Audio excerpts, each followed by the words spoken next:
We have a great show today. You know, we've learned that music improves math and science scores for young minds, but learning to play the guitar in particular is a great way to improve your coordination, fine motor skills, and focus. It's like a workout for the brain. Welcome to Celebrate Michigan, the show produced on the campus of Madonna University. I'm Chris Benson, and today's guest is going to be talking about and sharing their love of teaching and playing the guitar. Welcome Marc Michaud to the show. Marc, we are so glad to have you here today. Thank you for having me.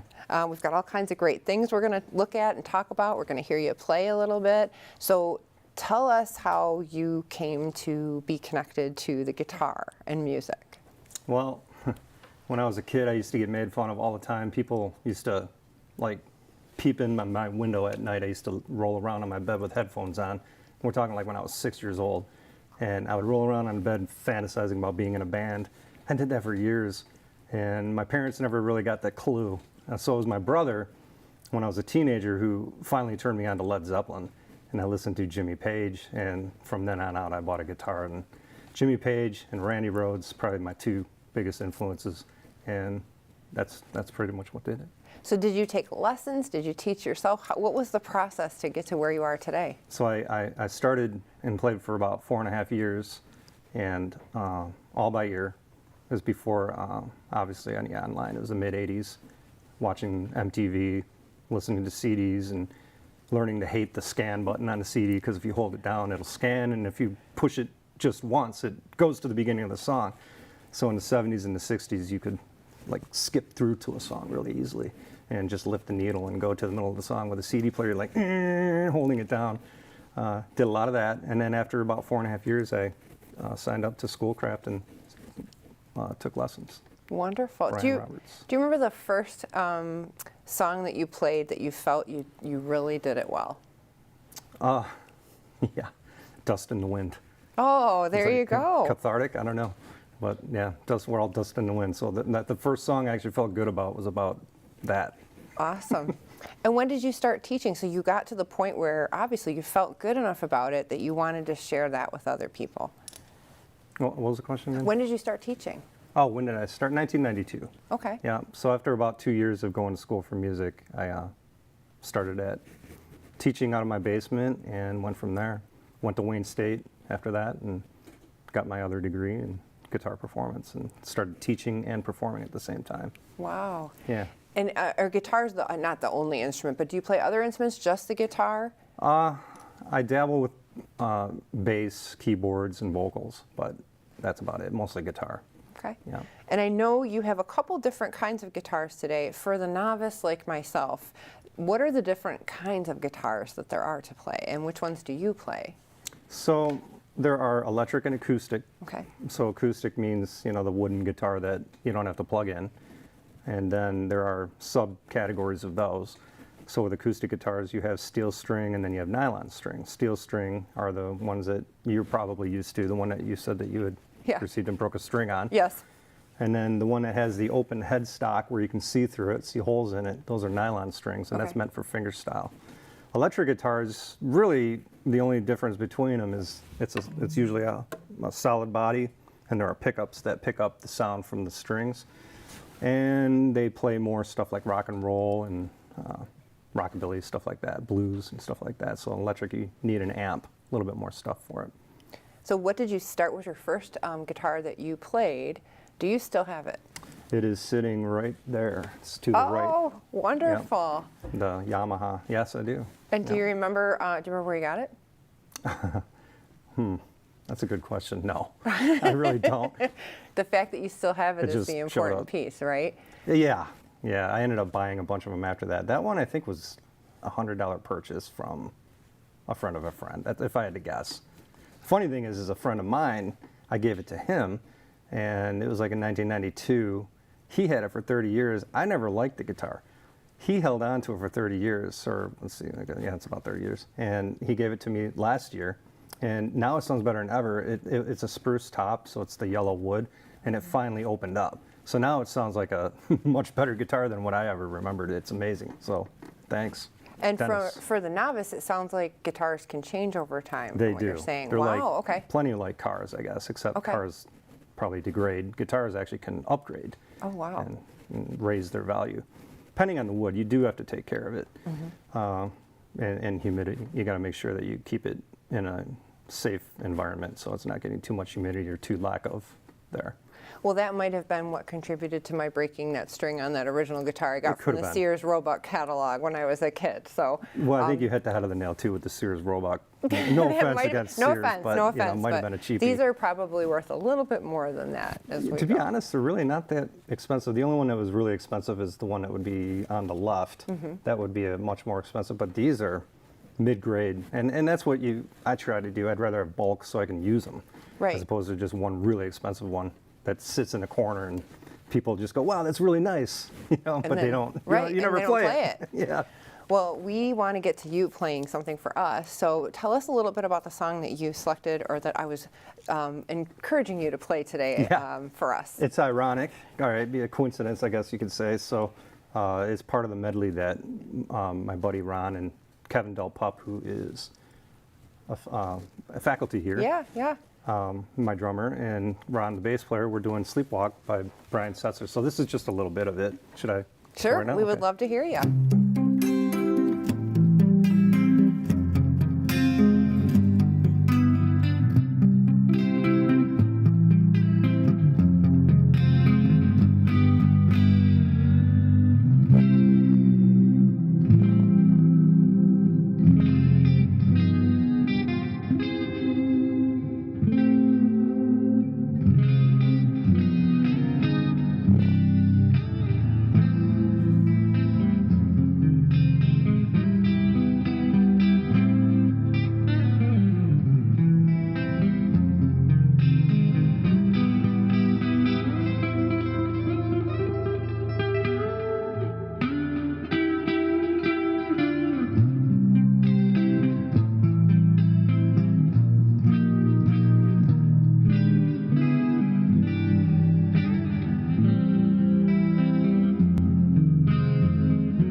A full life, measured in seats, starts with the right ones early on.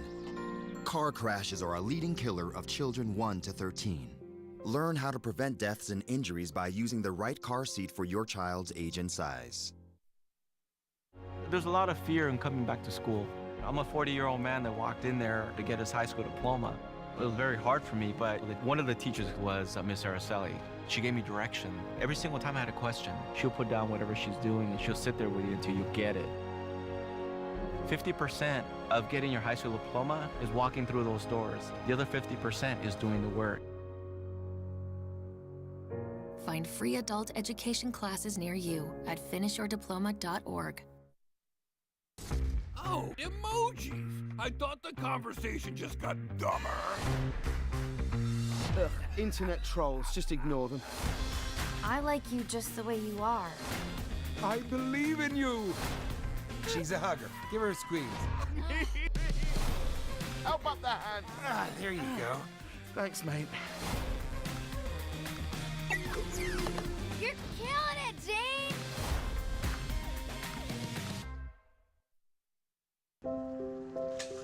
I want to eat apples and bananas.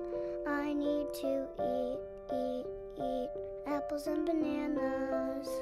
Why can't I eat apples and bananas?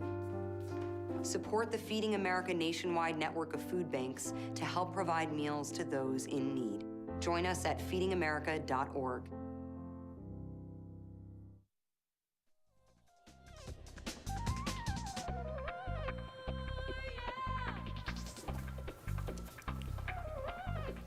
Welcome back to Celebrate Michigan. I'm Chris Benson, and joining me again today is Marc Michaud. We went into the commercial break last time hearing Sleepwalk from one of my favorite artists. Looked intricate to me. I am a guitar novice, so I know nothing about it. How long did it take you to learn how to play that song? So 2008, I had a student who came to me when YouTube was still fresh and just said, hey, I want to learn this today. Brian Setzer playing Sleepwalk. And I'm watching it and looking at him, and I'm like, you think I could show this to you right now? And he's like, well, I want to learn it like by the end of the lesson. And I'm like, that's not going to happen. So I learned it in, I was not able to play it until probably at least a year before I was able to actually play it right. But I tried to show him piece by piece. So the way you do that is you break it down into like maybe a 10 measure section. You learn it with them.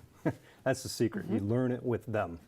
It's one of the things that I did for that song, for sure. And it sounds like it's a, you know, I don't teach music, but I teach other things. It sounds like it's an iterative process that's based on each person. Like there's like a give and take. So talk about that as a teacher. Like how do you know? Like you don't know how long it's going to take to teach them, right? Because it's going to depend.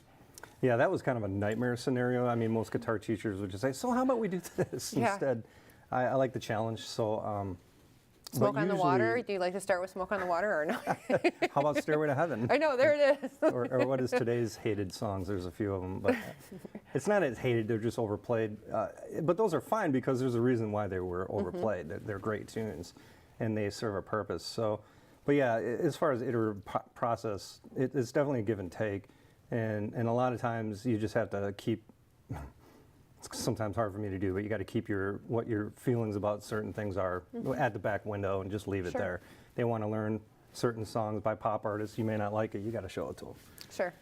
So every person is different, and there's really, like if we look at all these books, there's different styles for this instrument. So some is going to be more classical guitar, which is really mellow, and we'll say it's kind of like back room music, you know, the kind of stuff that you'd hear in an elevator maybe even, or rock and roll where you're going to get things like Brian Setzer and you're going to get things like Smoke on the Water and Led Zeppelin and things like that. The things I like, so this is good. Exactly, yeah. Well, I know you have some pictures you're going to talk us through that's just going to give us a little idea behind some of this. So we're going to take a look at those now and just tell us what we're looking at. Okay. Oh, that was my last band, 7 to 0. And I think that was when we were playing at US 1.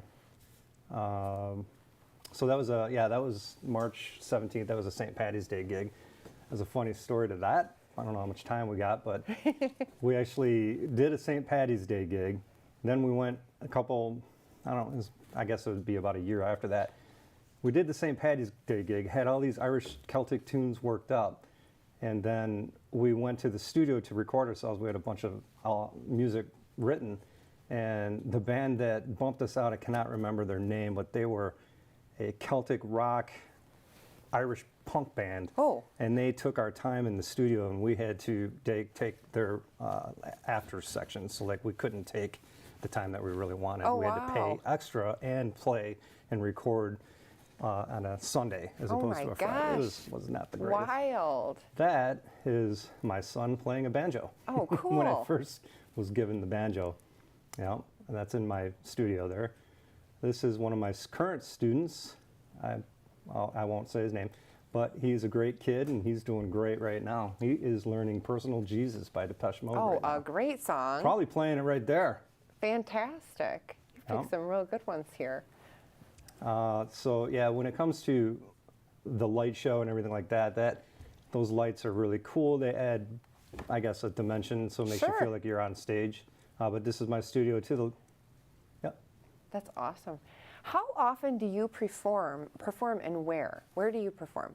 Well, it depends. It's catered to whatever I can get, really. So usually it's with the band, it'll be in a bar, or it'll be at maybe like a wedding or some sort of an event like that.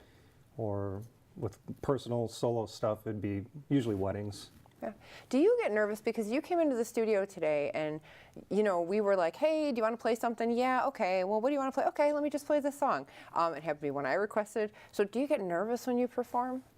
Oh yeah, positive energy. So you just, Okay. it sounds like a myth. You just turn it into the anxiety. You just try to make it positive. So really is just taking any nerves and just remembering why. What you're playing a guitar. Yeah. So it's not like you're changing the world. Well, sometimes you are for those kids in the audience who might be Now, watching. if I start thinking of it like that, then I'm going to get really nervous. Okay, don't be nervous. It's fine. No, nobody's watching. No. No, you do get used to it. And how do you work through that? Because I think that might be something that people who are going to perform, you know, if they're in their room just kind of doing this, or they're in their house, but they want to go to the next level and they can't. How do you get over that? How do you get yourself out there? Okay. Yeah, you gotta just pull the plug. Sometimes we do jam. Well, once a year I do a jam session with my students with the band that I play with, and they all get nervous. And I said, this is why you do this. You learn the guitar. You don't want to just play the guitar, do you? If you do, that's fine. But if you want to play in front of people at some point and play in a band, you want to get that first one under your belt. Yeah. So that's what they do. They get a chance to play with the band.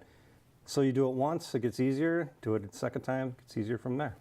And we were talking, you know, at the commercial break about some of the shows we've seen, and just I'm always amazed when you can really see the true, not that you're not a true professional, but the true professionals, they're going out there for 2 hours. Oh, and yeah. They don't, you know, I don't hear a mistake from it. I mean, what does it take to get to that level? You know, I can't imagine. First of all, like every show you go to, there's mistakes. It's not the mistake, it's how you recover from it. Okay. And so, yeah, to play a 3-set show, you're going to make mistakes. So not being afraid to make a mistake is number one. Yeah. And then if you're on tour and you're playing with a band that you've been playing that same set for 14 different shows, Sure. maybe even 20, it's so rehearsed. You've done it so many times. It's just like breathing. Yeah. Everything is rehearsed. Well, it's amazing. Good advice. You make mistakes, expect them, but just keep going on. Good advice for playing a guitar and also for life too. I have a feeling. Well, we have to take a short break, but when we come back, you're going to hear more from Marc, and we'll talk a little bit more about guitar. Stay tuned.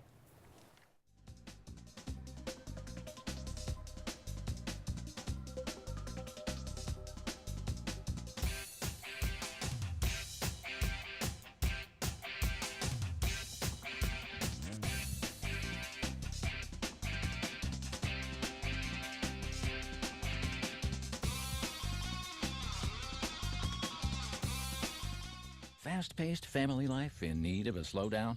Hello, I'm Dr. Spruce. Did you know all those green shapes on maps are parks and forests? It's true. Visit discovertheforest.org and plan to visit a park or forest near you, instead of just wondering what it would have been like. While the word forest might make you think of distant lands from far, far away, please note parks and forests are closer than you think, which means things like beautiful scenery, fresh air, and family time are also closer than you think. So we were walking to school. I started thinking about lunch. Mom packed me turkey and cheese. She's I really want smart. cheese pizza. Sometimes her mind wanders. We should have a sleepover. I remember saying, Laura? I think I heard Mom say something. The sign says don't walk. Sometimes it's so overwhelming. I really hope she doesn't I have really another hope I bad don't day have at another school bad day at today. school today. When you can see learning and attention issues from their side, you can be on their side. Go to understood.org, a free online resource with support and tools to help your child thrive. Marie, you have prediabetes. Prediabetes? I don't have time to eat right or exercise. I'm a busy mom. Oh, you're a busy mom. Yeah. This is great news. Busy moms never get prediabetes. Wait, what? Let me just... Yeah, this is all the people at risk for prediabetes, and way over here, busy moms. No?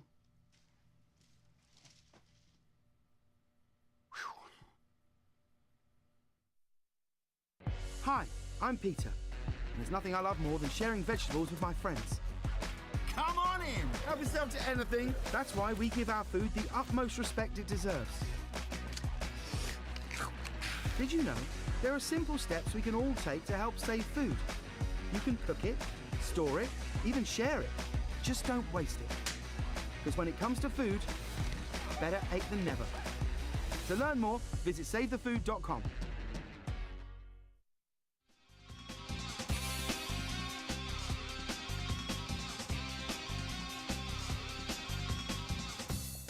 Here we are back at Celebrate Michigan. I'm Chris Benson, and we're with Marc Michaud, and heard some great playing, saw some awesome pictures in the last segment.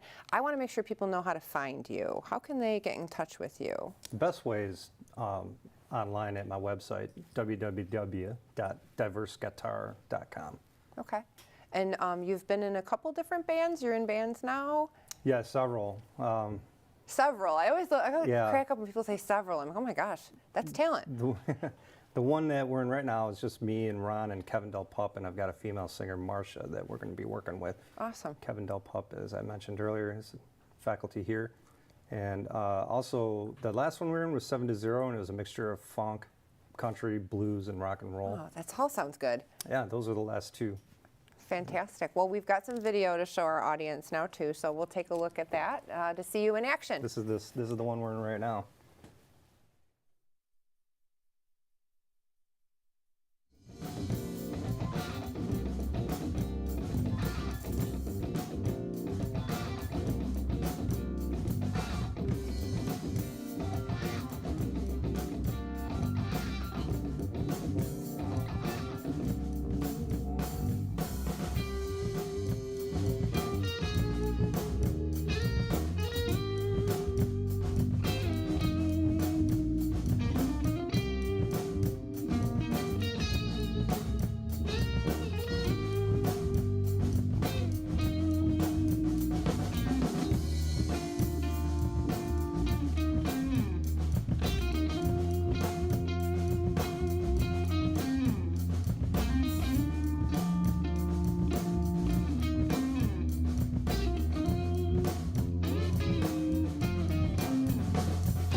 Well, I don't know about everybody at home, but everybody in the audience, the students were all kind of rocking out there. This like nice mellow vibe. That was great. So where were you playing there?